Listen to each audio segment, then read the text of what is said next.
s'imprégner d'un tel rôle en si peu de temps, puisque le tournage, alors tu me disais qu'il avait été en 10 jours calé, ce qui est quand même...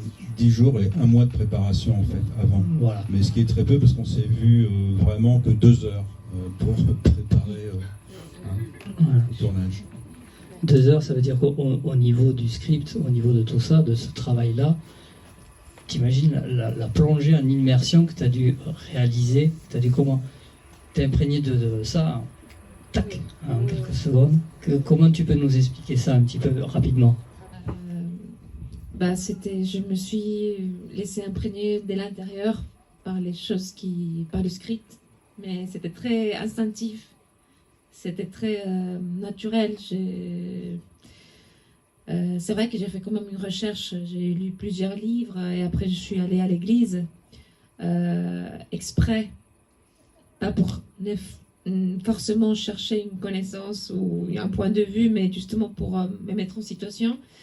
Et il y a un déclic qui m'a beaucoup aidé, c'était quand je demandais au prêtre, je lui ai dit que j'allais faire un film sur... Bon, avant, je vais poser quelques questions, mais quand j'ai dit Marie-Madeleine, du coup, il m'a retiré le regard, il ne m'a plus regardé, et du coup...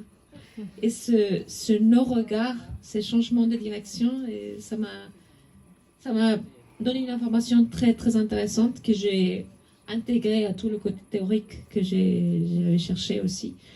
Et puis après, c'était très naturel. Voilà, c'était plutôt un canal avec les choses qui venaient comme ça. Voilà. Oui, moi j'ai bien aimé ce film parce que je le trouve engagé. Moi, c'est clair, on prend une position claire, même s'il n'y a pas de preuves. Parce que moi, quand je suis allée à Nazareth, au Centre international de Marie, pas un mot, pas une allusion à Marie-Madeleine.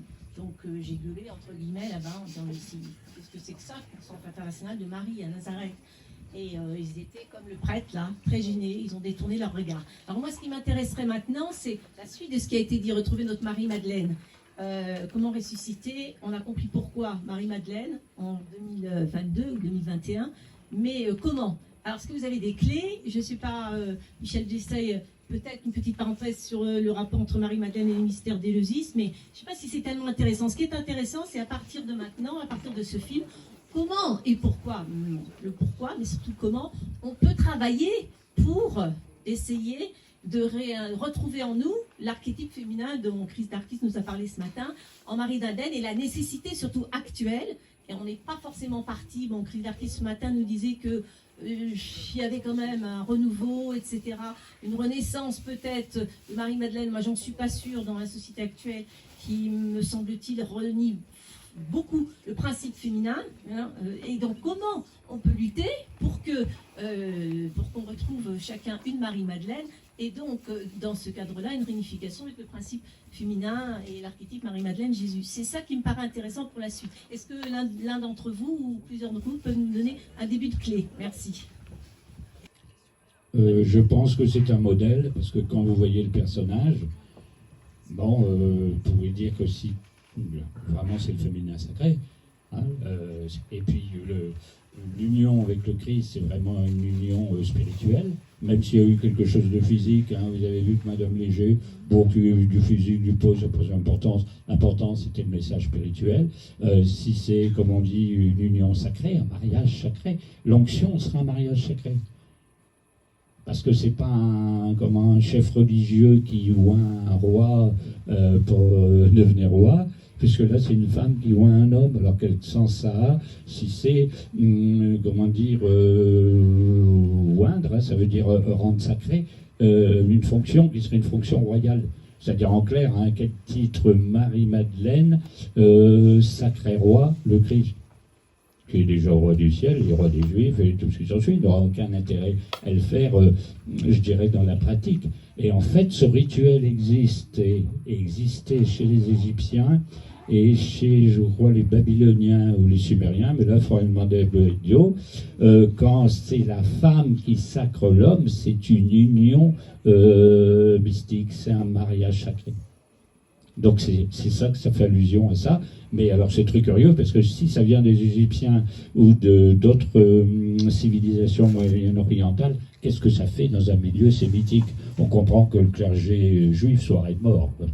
Si c'est ça le fond de l'histoire, il ne pouvait que condamner. Ça se fait pas un mariage comme ça se fait pas. C'est pas sémitique. On voit bien le grand prêtre, prophète Samuel, sacré David, là on comprend. Mais on ne voit pas une femme sacrée David, ça ne tiendrait pas debout. Alors forcément, là je vais m'avancer beaucoup, moi je suis un homme, mais si toutes les femmes de ce monde se mettaient à devenir des Marie-Madeleine, demain la société actuelle s'écroule. Hein, parce que c'est la voix de l'amour, hein, elle montre la voix de l'amour, on voit bien Laura quand elle joue, hein, que c'est vraiment l'amour. Alors pas l'amoureuse au sens j'aime un homme parce que bon j'ai du désir, mais vraiment un grand amour, un grand majuscule, un amour transcendantal. Hein, on veut dire, alors forcément chaque être humain n'arrive pas à aimer de cet amour-là. C'est un idéal très élevé par rapport à l'amour courant, mais vous savez, il y a plusieurs niveaux. Hein. Quand on arrive au mariage mystique, on fond deux âmes. Là, et à la fin, on dit bien qu'on retrouve l'unité fondamentale, on retrouve l'unité divine, on retrouve une sorte, moi j'en parlerai dans la conférence de dimanche, on retrouve l'androgyne. Alors, c'est pas un androgyne, c'est pas être ni homme ni femme, c'est être homme et femme en même temps. Les âmes sont fondues en l'un, quoi. Alors forcément, si on suit cette voie-là, c'est le message, puisque le film a été fait, c'est pour être vu par des millions et des millions et des millions de personnes.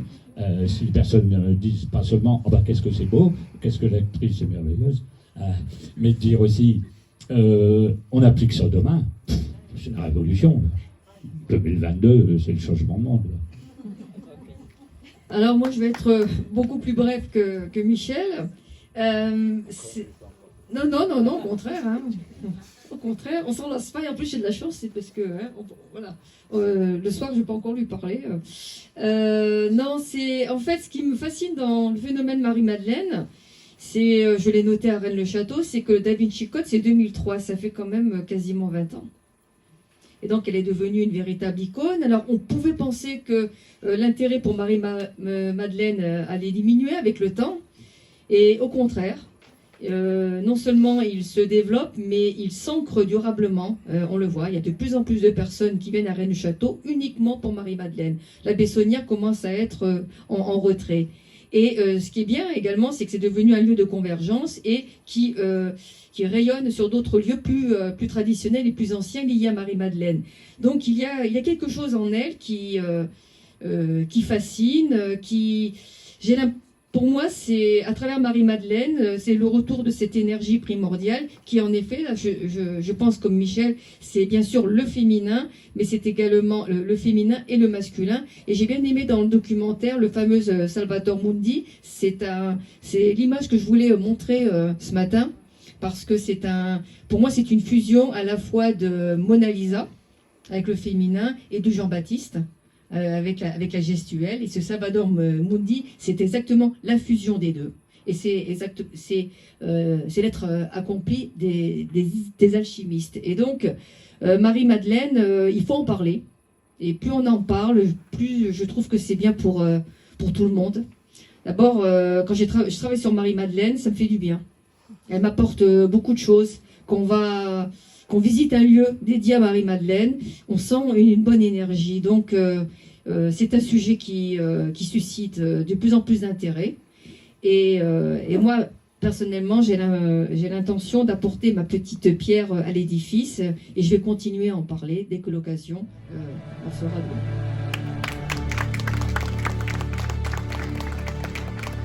Merci aussi à vous.